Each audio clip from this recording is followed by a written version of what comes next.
Nicolas Sarkozy est arrivé en Algérie pour une visite officielle de 2 jours. Première annonce, le ministre de l'Intérieur indique que la délivrance des visas de séjour en France sera assouplie pour les Algériens.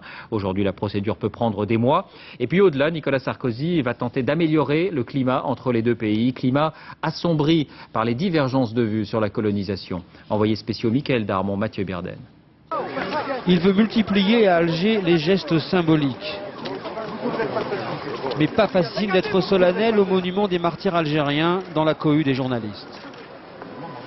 J'ai une proposition à vous faire, que vous vous reculiez un petit peu pour que tout le monde puisse travailler.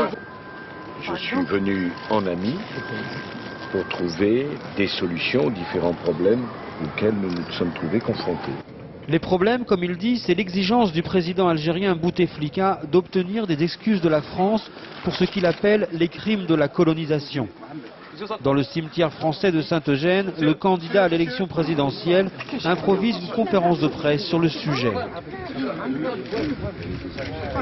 Ce n'est pas faire injure au souvenir des morts que de dire qu'il y a un système colonial qui est un système injuste, qui a fait beaucoup de souffrance. Et puis à côté, il y a des femmes et des hommes, quelles que soient leurs origines, qui ont également été victimes de cette injustice. Il n'y a pas de la douleur que d'un seul côté, il y a de la douleur des deux côtés. Le mot excuse n'est pas prononcé, mais Nicolas Sarkozy à Alger a d'autres arguments. Il vient d'annoncer que les procédures d'obtention de visa pour la France seront facilitées. C'est quelque chose de bien pour nous. On a de la famille, on a peut-être même beaucoup d'Algériens qui ont beaucoup d'affaires à faire là-bas en France. La presse algérienne, elle, se montre sévère à l'égard de Nicolas Sarkozy. Avant d'œuvrer au rapprochement entre la France et l'Algérie, Nicolas Sarkozy devra tout d'abord se réconcilier avec l'opinion algérienne qui ici lui reproche toujours les mots qui fâchent dans les banlieues françaises.